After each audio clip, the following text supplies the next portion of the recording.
Okay hello everyone फेरि पनि welcome back छ हजुरहरूलाई हाम्रो रियाक्ट जेएसको ट्युटोरियलमा र आजको दिनमा चाहिँ हामी डे 12मा छौँ।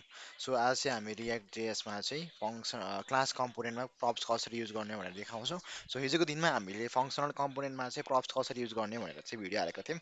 So if you haven't check the video out हजुरहरूले भिडियो हेर्न सक्नुहुन्छ। भिडियो अलरेडी आइसकेको छ जम्मा 6 भ्युज आइरहेको छ। अलिकति थोरै हो किनकि हामीले नर्मली अरू भिडियो त 30+ त हानिरहेकै छौँ नि त।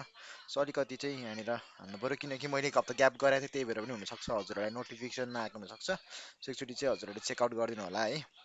ठिक छ हजुरहरूले मेरो प्लेलिस्ट हेर्नुभएको छ प्लेलिस्ट पनि एक्सेस गर्न सक्नुहुन्छ। सो आज हामी चाहिँ कुरा गर्नेछौँ प्रप्स चाहिँ क्लास कम्पोनेन्टमा है त। सो प्रप्सको बारेमा मैले चाहिँ भनिनु नपर्ला किनकि हजुरहरूलाई प्रप्सको बारेमा मैले अलरेडी हिजोको भिडियोमा भनिसकेको छु होइन, जुन चाहिँ हामीले फङ्सनल कम्पोनेन्टमा गरेको थियौँ। सो प्रप्स भनेको हजुरहरूले बुझ्नको लागि चाहिँ प्यारामिटर जसरी बुझ्दा हुन्छ, तर यो प्यारामिटर चाहिँ होइन भनेको थिएँ है। सो काम चाहिँ हजुरहरूले त्यस्तै त्यस्तै बुझ्दा हुन्छ है, प्रपर्टिज जस्तो हुन्छ भनौँ होइन। अब एउटा आज हामी गर्दैछौँ फङ्सनल कम्पोनेन्ट होइन क्लास कम्पोनेन्टमा होइन, जुन हामीले हिजो न्यू डट जिएस भनेर एउटा बनाएको थियौँ त्यही कुरालाई चाहिँ हामी सबै कुराहरू मेटाएर एप डट जिएसको पनि हाम्रो सबै कुराहरू मेटाउँछौँ होइन। जस्तै यो कन्स्ट नेम यो सबै कुराहरू मेटाउँछौँ मैले होइन। डिप क्लास नेम यसलाई नै हटाइदिन्छु यसलाई नै हटाइदिन्छु होइन। अल जेट बनाउँछु म। अनि यो डिपभित्र चाहिँ म यो डिप पनि हटाइदिन्छु। अनि सिम्पली म यहाँनिर एउटा डिप बनाउँछु होइन। यहाँ चाहिँ हेलो भनेर मात्रै एउटा लेखिदिन्छु होइन। सो सिम्पल यति लेखिदिन्छु। मैले यो इम्पोर्ट पनि हटाइदिन्छु यति चाहिँ राखिदिन्छु है त। म अहिलेलाई यसलाई एकचोटि रन गरेर हेर्छु। एनपिएम स्टार्ट गरेर हेर्छु। म एकचोटि डेभलपमेन्ट सर्भर रन गरेर हेर्छु कतै मेरो कुनै इरर त आएको छैन भनेर। सो इरर नआउनु पर्ने हो किनकि मैले त्यसो केही पनि गरेको छैन। सो सिम्पली रन भइसकेको छ। यसले चाहिँ मेरो एउटा हेलो चाहिँ प्रिन्ट गर्नुपर्ने हुन्छ है त। सो यसलाई चाहिँ पहिला सुरुमा के गर्छु भन्दाखेरि यसलाई चाहिँ म एउटा H1 दिन्छु है त। H1 मा चाहिँ म के गर्छु त हेलो भनेर लेखिदिन्छु है त। H1 मा म हेलो लेख्छु, डिपलाई चाहिँ मुनि झार्छु त म। ओके हेलो भनेर मेरो आइसकेको छ है। अब क्लास कम्पोनेन्ट बनाउँछु मैले न्यू डट जेएस भनेर मैले सबै मेटाइदिएको छु। जस्तै न्यू डट जेएसमा चाहिँ हामीले हिजोको दिनमा चाहिँ फङ्सनल कम्पोनेन्ट बनाएको थियौँ। सो आज हामी क्लास कम्पोनेन्ट बनाउँदैछौँ। सिम्पल क्लास कम्पोनेन्ट बनाउनको लागि के गर्नु पऱ्यो, सुरुमा मैले रियाक्टलाई इम्पोर्ट गर्नु पऱ्यो। इम्पोर्ट रियाक्ट कहाँबाट त मैले रियाक्टबाट इम्पोर्ट गर्नु पऱ्यो नि त। So import react from react होइन, रियाक्टबाट मैले चाहिँ इम्पोर्ट गरेँ होइन। अब क्लास बनाउनको लागि के गर्नुपर्छ, क्लास न्यू। हजुरहरूले क्लासको नेम जे दिँदा पनि हुन्छ। मैले चाहिँ माथि मेरो फाइलको नेम न्यू डट जेएस भएको हुनाले मैले न्यू नै दिएको छु, अलिकति स्ट्यान्डर्ड हुन्छ भनेर। तर हजुरहरूले जे दिँदा पनि हुन्छ। अब एक्सटेन्ड गर्नु पऱ्यो। सो केबाट एक्सटेन्ड गर्नु पर्यो त मैले रियाक्ट डट कम्पोनेन्टबाट चाहिँ एक्सटेन्ड गर्नु पऱ्यो है। अब क्लास कम्पोनेन्ट कसरी बनाउने भन्ने कुरा चाहिँ हजुरहरूलाई मैले भनिराख्नु नपर्ला किनभने क्लास कम्पोनेन्टको बारेमा अलरेडी हामीले एउटा भिडियो निकालिसकेका छौँ। सो जुन जुन कुराहरू मैले पहिला भिडियोमा डिस्क्राइब गरेको कुराहरू छ, यदि फेरि त्यही कुराहरू रिपिट हुन्छ भने हजुरहरूले पनि एकचोटि आफै हेर्दा हुन्छ होइन। किनभने सबै कुराहरू चाहिँ डिस्क्राइब गऱ्यो भने भिडियो अलिकति लेन्दी हुन जान्छ नि त। सो हामीले क्लास कम्पोनेन्ट बनाउँदा के गर्छौँ त, क्लास कम्पोनेन्ट बनाउँदा चाहिँ रेन्डर भनेर युज गर्छौँ। हामी फङ्सनल कम्पोनेन्ट बनाउँदा रेन्डर युज हुँदैन, तर क्लास कम्पोनेन्ट बनाउँदा चाहिँ हामीले रेन्डरको युज गर्छौँ है त। सो रेन्डरभित्र हामी रिटर्न गर्छौँ। सो रिटर्नमा चाहिँ हामी के गर्छौँ भन्दाखेरि एउटा डिप बनाउँछौँ सुरुमा होइन। डिपभित्रमा चाहिँ के लेख्छु हेलो। डिपभित्र चाहिँ म एउटा H1 बनाउँछु यहाँ चाहिँ है त। म H1 बनाउँछु यहाँ चाहिँ हेलो वर्ल्ड भनेर लेख्छु है। एप डट जेएसको म यो H1 हटाइदिन्छु है त। म यो डी पनि हटाइदिन्छु है त। सिम्पली मैले के गरेँ, यहाँ केही पनि छैन है। यहाँनिर के पनि छैन, किन छैन, किन इरर आइरहेछ त, किन भन्दाखेरि यसले इरर यहाँ देखाइरहेको छ। यहाँभित्र रिटर्नभित्र केही न केही चाहिँ हुनु पऱ्यो है। मेरो डिप बनाइदिन्छु, सक्यो है त। इरर आइरहेको छ रिटर्न। ओके इरर चाहिँ किन आइरहेछ भन्दाखेरि मेरो न्यू डट जेएसमा चाहिँ मैले यो रिटर्नमा चाहिँ मैले यो लेखिरहेको छु नि त। सो यो त मैले क्लोज गरेँ रिटर्न चाहिँ होइन। अब यो इररलाई चाहिँ कसरी सल्भ गर्ने त भन्दाखेरि रिटर्न भयो मेरो, यहाँ रिटर्न भयो मेरो होइन। रिटर्नमा त मैले यस्तो लेख्दैनौँ। रिटर्नमा के लेख्छौँ भन्दाखेरि सिम्पल यस्तो हुन्छ है त। ओके अब चाहिँ मेरो आयो। किन के पनि आइरहेको छैन भन्दाखेरि किनभने हामीले त न्यू डट जेएसमा लेखेको हो, तर यहाँनिर देख्ने कुरा भनेको त हाम्रो एप डट जेएसको देख्ने कुरा हो। एप डट जेएसतिर केही पनि छैन, खाली छ। सो के गर्नु पऱ्यो भन्दाखेरि न्यू डट जेएसमा भएको कुरालाई चाहिँ हामीले यता एप डट जेएसमा इम्पोर्ट गर्नु पऱ्यो नि त होइन। इम्पोर्ट, तर इम्पोर्ट गर्नु अगाडि त न्यू डट जेएसलाई हामीले एक्सपोर्ट गर्नुपर्ने हुन्छ। सो एक्सपोर्ट नगरी हामीले इम्पोर्ट गर्नु पनि त मिलेन। सिम्पल मैले एक्सपोर्ट गर्छु डिफल्ट गर्छु एक्सपोर्ट डिफल्ट गर्छु र एक्सपोर्ट डिफल्ट गरेपछि यता मैले विदाउट ब्र्याकेट चाहिँ इम्पोर्ट गर्न मिल्छ। यदि हजुरहरूले एक्सपोर्ट मात्रै लेख्नुहुन्छ डिफल्ट गर्नु हुँदैन भने चाहिँ यसरी ब्र्याकेट लगाएर एक्सपोर्ट गर्नुपर्ने हुन्छ।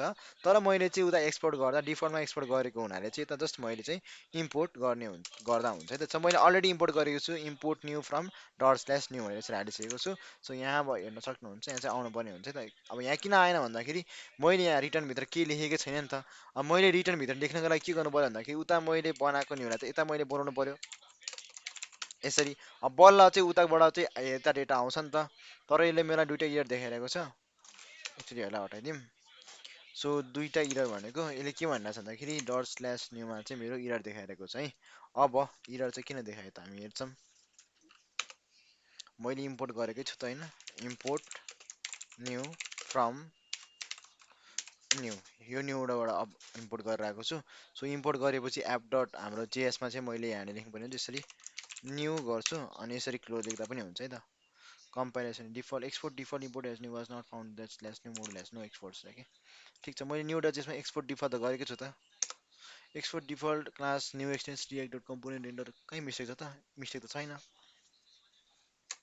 यसले के इरर दिइरहेको छ element type is invalid expected in check the render method of app एपको रेन्डर मेथड हेरेर इरर देखाइरहेको चाहिँ किन इरर देखाउँदाखेरि एक्चुअली यसो गर्छ हामी। म यो एप डट जेएसमा चाहिँ केही कुराहरू राख्छु त्यो कुरा डिस्प्ले हुन्छ कि हुँदैन हामी त्यो पहिला हेरौँ है त। डिप बनाउँछु डिपको भित्र सिम्पल मैले एच1 हाल्छु हेलो दिस इज प्रप्स हाल्छु है त। यो चाहिँ आइरहेको छ है त। अब यो भित्र म के गर्छु भन्दाखेरि म चाहिँ यसरी म चाहिँ राखिदिन्छु है। तर ओके यसरी इरर चाहिँ नआउनु पर्ने हो मेरो। लेट्स सी किन इरर आयो त मेरो। ओके मेरो चाहिँ खासमा मैले ध्यान अन्य दिइरहेको रहेछु। मैले यसो गर्दा चाहिँ हुन्छ। न्यू हान्छु यसलाई यसरी क्लोज गर्छु ओके। अब चाहिँ आउनुपर्ने हुन्छ। हामी चेक गर्छौँ ओके हेलो वर्ल्ड भनेर आइसकेको छ। हेलो वर्ल्ड चाहिँ मैले यहाँ प्रिन्ट गरेको थिएँ hello this is new JS भनेर मैले यहाँ लेख्छु। सो न्यू जेएसमा लेखेको कुरा चाहिँ यहाँनिर आइरहेको छ है त। भनेपछि मेरो चाहिँ एप डट जेएसबाट म यसलाई हटाइदिन्छु अनि सिम्पली मैले चाहिँ यसरी न्यू भनेर मात्रै लेख्छु है त। अब चाहिँ आउँछ है त। मैले अघि स्ल्यासलाई चाहिँ अगाडिपट्टि लेखिरहेको रहेछ मेरो मिस्टेक हो। लाइक कन्फ्युजन भइरहेको थियो कि कन्फ्युजन त हुन्छ नि है। So hello this is new JS भनेर आइसकेको छ अगाडि। सो अब चाहिँ के भयो भन्दाखेरि यो चाहिँ हाम्रो यो न्यू भनेर चाहिँ मैले त बोलाइरहेको छु नि त। भनेको मेरो उता लेखेको र यहाँ प्रिन्ट भइरहेको छैन। तर अब हामीले त प्रप्सबाट चाहिँ खासमा डेटा पास गर्ने हो नि त। यहाँ चाहिँ अहिले हेलो मात्रै लेख्छु है त म है। डाटा पास गर्नु पऱ्यो नि त। जस्तै मेरो यो न्यू भन्नेमा चाहिँ अघि अब जस्तै फङ्सनल कम्पोनेन्टमा हामीले डाटा लेखेको जसरी नै यहाँ केही लेख्छ भने जस्तै मलाई नाम चाहियो अरे होइन। भन्नुको अर्थ मैले नेम लेख्छु इक्वल्स टु गर्छु भुन्टे लेख्छु है त। सिम्पल मैले चाहिँ नेम लेख्छु इक्वल्स टु गर्छु भुन्टे गर्छु यति कुरा गर्छु है। यसलाई चाहिँ मैले के गर्छु भन्दाखेरि यसो गर्छु अनि यहाँ चाहिँ म डट यसरी न्यू यसरी बनाउँछु है त म। ओके यसरी बनाउँदा पनि हुन्छ है त। अब यो डेटा कसरी न्यू जेएसमा गेट गर्ने त। यताबाट त मैले डेटा पास त गरिरहेको छु होइन डेटा पास त भयो होइन प्रप्सबाट डेटा पास त भइरहेको छ। तर न्यू डट जेएसमा हामीले डेटालाई गेट पनि त गर्नु पर्यो नि होइन। त्यसको लागि के गर्नुपर्छ भन्दाखेरि त्यसको लागि चाहिँ हामीले दिस युज गर्नुपर्छ है। जस्तै लास्ट टाइम पनि मैले हजुरलाई दिसको बारेमा चाहिँ भनेको थिएँ। सिम्पली यसरी चाहिँ हामीले दिस डट नेम लेख्न चाहिँ यसरी चाहिँ युज गर्न मिल्छ हामीले है। दिस डट नेम गरेर चाहिँ हामीले यसलाई युज गेट गर्न मिल्छ। सो सिम्पली एकचोटि हामीले यसलाई रिलोड गर्छौँ आएछ कि छैन। सो आइरहेको छैन एकचोटि हामी कन्सोलमा पनि चेक गर्छौँ। कन्सोलमा चेक गर्नको लागि चाहिँ कन्सोल डट लग हान्छु म। कन्सोल डट लगमा चाहिँ मैले के गर्छु भन्दाखेरि दिस डट नेम होइन हामीले कन्सोलमा चाहिँ प्रप्स डट नेम हाल्छु है। Props dot name okay props होइन मेरो यहाँ मिस्टेक भयो। ओके दिस डट नेम हाल्दाखेरि किन आइरहेको छैन है त। दिस डट नेम हालेर आउनु पर्ने हो है। बटन लास्ट टाइम हामीले के गर्नु भर्खरै म यहाँ सुरुदेखि हेर्छु तब हामीले फङ्सन बनायौँ एउटा त्यसमा नेम मैले यहाँ भुन्टी पास गरिरहेको छु होइन। ओके यहाँ चाहिँ अब मैले सरी मैले लेखिरहेको छु होइन। अब दिस डट नेमले मात्र भएन भने चाहिँ this dot props dot name आउँछ होइन। प्रप्स डट नेम यसले आउनु पर्ने हुन्छ। सो हेलो भन्टे चाहिँ आइरहेको छ है। अब स्पेस चाहिरहेको छ भने चाहिँ म यहाँ हल्का स्पेस दिन्छु ढुक्छ यति गऱ्यो भने चाहिँ हुनु पर्ने है त। मेरो उताबाट पास भएको डेटा चाहिँ यता गेट भइरहेको छ है।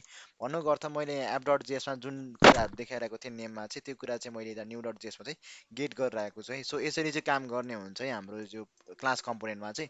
अब भन्नुको अर्थ हामीले जस्तै लास्ट टाइममा हामीले फङ्सनल कम्पोनेन्टमा प्रप्सबाट डाटा पास गरेका थियौँ यसै गरी क्लास कम्पोनेन्टमा पनि हामीले चाहिँ डाटालाई पास गरे त गेट पनि गऱ्यौँ है त।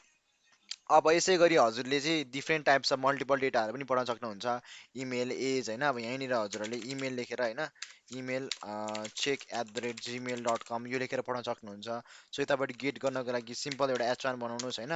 यहाँ चाहिँ H1 मा चाहिँ simply this dot props dot email भनेर यहाँ लेख्नुहोस् होइन। अब यसले इमेल इमेल प्रिन्ट गर्नुपर्ने हुन्छ। सो यहाँनिर इमेल पनि प्रिन्ट गरिदिरहेको छ यसले, भनेको अर्थ उताबाट पठाएको डेटाहरू आइरहेको छ। सो एउटा मात्रै डेटा नभइकन हजुरले मल्टिपल डेटालाई पनि पठाउन चाहिँ सक्नुहुन्छ है। अहिले मैले सबै कुराहरू हटाइदिन्छु है त। सो सिम्पल मेरो एउटा नेम छ, अब मैले एउटा बटन बनाउँछु। बटन क्लिक गरेपछि लास्ट टाइम हामीले गरे जस्तै बटन क्लिकमा चाहिँ नाम चाहिँ चेन्ज हुनु पऱ्यो है। अब एउटा ध्यान दिनुपर्ने कुरा चाहिँ के हो भन्दाखेरि जुन कम्पोनेन्टभित्र हामीले प्रप्स बनाउँछौँ, जुन कम्पोनेन्टभित्र हजुरहरूले प्रप्सलाई रिसिभ गर्नुहुन्छ त्यो कम्पोनेन्टमा गेट गरिरहेको छौँ। जस्तै यो कम्पोनेन्टमा चाहिँ हामीले प्रप्सलाई गेट गरिरहेको छौँ, रिसिभ गरिरहेको छौँ नि त। यो कम्पोनेन्टमा चाहिँ हामीले प्रप्सलाई चेन्ज गर्न मिल्छ कि मिल्दैन त भनेर चाहिँ क्वेसन हुनसक्छ। सो एन्सर चाहिँ यसको मिल्दैन है त। हजुरले प्यारेन्टमा मात्रै प्रप्सलाई चाहिँ चेन्ज गर्नु मिल्छ। सो हजुरले प्यारेन्टमा चेन्ज गर्नु मिल्छ। हजुरले फङ्सनल कम्पोनेन्ट होस्, क्लास कम्पोनेन्ट होस्, जुनसुकै कम्पोनेन्ट होस् कि त्यसमा चाहिँ हजुरले रिसिभ गरेको गेट गरेको ठाउँमा चाहिँ हजुरहरूले चेन्ज गर्न चाहिँ मिल्दैन है त। सो हामी अब एउटा बटन बनाउँछौँ। बटनमा चाहिँ म एउटा सिम्पल बटन भनेर बनाइदिन्छु, जसमा चाहिँ मैले अपडेट भनेर एउटा राखिदिन्छु है त। बटन अपडेट भयो। अब यहाँ बटनमा अपडेट थिच्दाखेरि त केही पनि आइरहेको हुँदैन। सो त्यसको लागि हामीले फङ्सनहरू त एरो फङ्सन जस्तो बनाउनु पऱ्यो नि त लास्ट टाइम जसरी। अब यसमा त हाम्रो एप डट जेएस भनेको त फङ्सनमा राखिरहेको छ है। अब हजुरहरूले चाहिँ यसमै युज स्टेट युज गरेर गर्दा पनि हुन्छ, जुन हामीले पहिला गरेको थियौँ। तर हामीले सबै क्लास कम्पोनेन्टमै गर्छौँ भने यसलाई पनि क्लास कम्पोनेन्ट बनाइदिउँ न त होइन। यसलाई क्लास कम्पोनेन्ट बनाउनको लागि के गर्नु पऱ्यो, पहिला सुरु त मैले रियाक्टलाई इम्पोर्ट गर्नु पऱ्यो। इम्पोर्ट होइन, रियाक्ट फ्रम रियाक्ट है त। मैले रियाक्टबाट चाहिँ इम्पोर्ट गरेँ। अब यसलाई मैले चाहिँ क्लास कम्पोनेन्ट बनाउनु मिल्छ। क्लास मेरो एप के गर्नु पऱ्यो त, मैले एक्सटेन्स गर्नु पऱ्यो। के एक्सटेन्ड गर्नु पऱ्यो, रियाक्ट डट कम्पोनेन्ट है। यति कुरा चाहिँ मैले एक्सटेन्ड गर्छु है त। अब मेरो चाहिँ इरर देखाउँछ, किनभने चाहिँ मेरो यहाँनिर के भयो त, क्लास कम्पोनेन्टमा मलाई चाहिँ रेन्डर चाहियो होइन। रेन्डर चाहियो नि त मलाई क्लास कम्पोनेन्टमा। सो क्लास कम्पोनेन्टमा चाहिँ मलाई रेन्डर चाहियो नि त। रेन्डर चाहिएपछि म यस्तो गर्छु, अनि यहाँनिर यो खोल्छु, यसलाई यहाँनिर इरेज गर्छु, अनि मलाई यसको मुनि एउटा यहाँनिर क्लोज गर्छु। सिम्पल मेरो रेन्डर भयो है। अझै पनि इरर देखाइरहेको छ। सो एकचोटि हामी के गर्छौँ, सबै कुराहरूलाई चाहिँ यहाँनिर म कन्ट्रोल एक्स हान्छु, कन्ट्रोल एक्स हान्छु। सो रेन्डर गरेँ मैले, यसलाई पनि हटाइदिन्छु। सो रेन्डर गरेपछि यसलाई ओके रेन्डर गरेँ मैले होइन। रेन्डर गरेपछि के गर्नु पऱ्यो, मैले यहाँनिर रिटर्न गर्नु पऱ्यो होइन। ओके इरर आयो है त। किन इरर आयो भन्दाखेरि हामीले रेन्डर केमा गऱ्यौँ, रेन्डर गऱ्यौँ त्यसपछि रिटर्न गऱ्यौँ, यही त हो नि। क्लास न्यू एक्सटेन्स रियाक्ट यही त हो नि होइन। ठिक छ, हामी हेर्छौँ किन इरर आइरहेछ। दुइटा इरर आइरहेछ। के देखाएको छ इररमा, import react class app content. Okay हामीले चाहिँ यस्तो गर्नु मिल्दैन, हामीले यो त बिर्सिरहेको थिएँ। दुइटा यहाँनिर छुट्टिरहेको रहेछ। ओके अब चाहिँ मेरो इरर आयो है त। अब मैले रिटर्नभित्र के गर्छु, अघिको कुराहरूलाई चाहिँ पेस्ट गरिदिन्छु है त। सिम्पल रिटर्न रिटर्न दुइटा भयो होला। ठिक छ, रिटर्न डिभ ओके यो कुराहरू चाहिँ हामीले यहाँनिर पेस्ट गरिदिएँ। अब यहाँ हेर्छु आइरहेको छ है, तर अपडेट गर्दा केही पनि आइरहेको छैन, किनभने हामीले बटनको कामै गरेका छैनौँ है त। सो सिम्पली अब चेन्ज गर्नको लागि हजुरहरूले के गर्नुहुन्छ भन्दाखेरि युज स्टेट युज गर्थ्यौँ हामीले अगाडि होइन। तर हामीले क्लास कम्पोनेन्ट गर्दैछ भने के गर्नु पऱ्यो भन्दाखेरि हामीले चाहिँ क्लास कम्पोनेन्ट युज गर्नु भएको हुनाले चाहिँ हामीले के गर्नु पऱ्यो त, कन्स्ट्रक्टर बनाउनु पऱ्यो। सो त्यसको लागि के गर्नु पर्छ, कन्स्ट्रक्टर बनाउनको लागि हजुरहरूलाई थाहा छ भने चाहिँ होइन। सो लेट्स मेक कन्स्ट्रक्टर है त। ओके कन्स्ट्रक्टर बनाउँछ हामी चाहिँ। कन्स्ट्रक्टरमा चाहिँ म यहाँ माथि कन्स्ट्रक्टर बनाइदिन्छु। कन्स्ट्रक्टर कन्स्ट्रक्टर पछि मेरो ब्राकेट ओपन, त्यसपछि मेरो कर्ली ब्रेसेस ओपन हुन्छ। कन्स्ट्रक्टर बनाएपछि मेरो सुपर हुन्छ। ओके सरी सुपर बनाउँछु म। सुपर बनाइसकेपछि यसलाई चाहिँ मैले टर्मिनेट गर्नु पऱ्यो। अब के गर्छु भन्दाखेरि हामीले दिस डट स्टेटको चाहिँ युज गर्छौँ है। यो कुराहरू मैले अलरेडी हजुरलाई क्लास कम्पोनेन्टमा बुझाइसकेको थिएँ। सो यहाँ चाहिँ अब के गर्नु पऱ्यो भन्दाखेरि दिस डट स्टेटमा चाहिँ हजुरले बाई डिफल्ट भ्यालु चाहिँ के पठाउने त्यो राख्नु पऱ्यो। जस्तै मलाई नाम चेन्ज गर्नु पऱ्यो नि त, मैले नेम राखेँ होइन। बाई डिफल्ट भ्यालु मेरो के छ त भन्दाखेरि बाई डिफल्टमा चाहिँ मेरो भुन्टे भन्ने नाम छ अरे होइन। सो यो नाम छ अरे मेरो बाई डिफल्टमा चाहिँ होइन। अब यो नाम चाहिँ सरी यो नाम चाहिँ के गर्नु भन्दा मैले क्लिक गर्ने बित्तिकै नाम चाहिँ यहाँ चेन्ज हुनु पऱ्यो है। अब त्यो नामलाई मैले यहाँ डाइरेक्ट नेममा यो लेखेर त भएन मैले, किनकि यहाँनिर रेन्डर गराउनु पऱ्यो होइन। त्यसको लागि म के गर्छु भन्दाखेरि यहाँनिर चाहिँ simply this dot state dot name गरिदिन्छु म। This dot state dot name यसरी आउँछ कि आउँदैन लेट्स चेक, आउनु पर्ने हो। Okay this dot state dot name पनि आइरहेको छ। यसलाई चाहिँ म कर्ली ब्रेसेसमा राखिदिन्छु। ओके अब चेक गरौँ।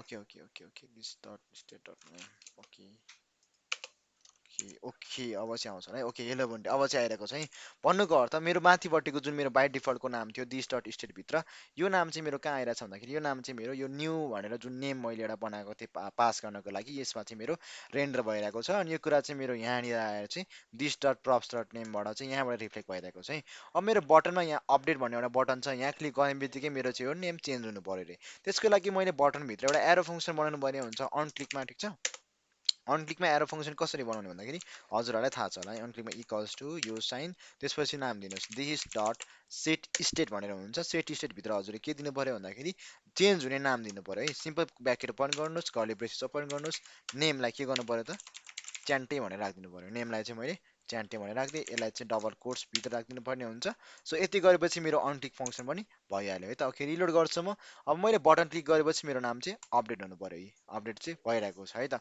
सो सिम्पल मैले रिलोड गर्छु ब्याक टु डिफल्ट नेम मैले अपडेट गर्छु मेरो नेम चाहिँ अपडेट भइरहेको छ सो हजुरहरूले आयो कि प्रप्सको बारेमा बुझ्नुभयो होला स्टेटको बारेमा बुझ्नुभयो होला हामीले स्टेटलाई फङ्सनल कम्पोनेन्ट क्लास कम्पोनेन्टमा हेऱ्यौँ प्रप्सलाई फङ्सनल कम्पोनेन्ट क्लास कम्पोनेन्टमा हेऱ्यौँ र भोलिको दिनबाट चाहिँ हामीलाई कोर्सलाई अझै पनि फर्दर अगाडि बढ्छौँ सो मैले खासमा रियाक्ट जेएस एकदम डिटेलमा गइरहेको छु एकदम बेसिक बेसिक कुराहरूबाट गइरहेको छु है इफ हजुरहरूलाई यो कुराहरू चाहिँदैन एकदम मेन कुरो कोर्समै जाम होइन हामी छिटो सकौँ भन्यो भने please let me know just मलाई चाहिँ लिङ्कडिनतिर मेसेज आएको थियो कि रियाक्ट जेएसको कोर्स कहिले सकिन्छ भनेर यो चाहिँ एकदम लामो जान्छ किनकि मेबी 2 महिना भनौँ होइन 1.5 2 महिना जान्छ होला किनभने मैले धेरै लामो भिडियो पनि बनाउँदिनँ मतलब 15 20 मिनटको म्याक्सिमम् मैले 15 मिनटको भिडियो बनाउँछु होला होइन सो त्यसो गर्दाखेरि हामीले रेगुलर भिडियो हाले पनि मैले रेगुलर हाल्न पनि सकिरहेको हुँदैन तर सकेसम्म चाहिँ रेगुलर हाल्न ट्राई गर्छु so if you guys want कि हामीलाई यस्तो डिटेलमा चाहिँदैन हामीलाई बेसिक बेसिक सिकाउनु डाइरेक्ट हामी चाहिँ मेनमै जान्छौँ हामी डाइरेक्ट वेब पेजहरू नै बनाउँछौँ बा डाइरेक्ट हामी प्रोजेक्ट गर्छौँ भने पनि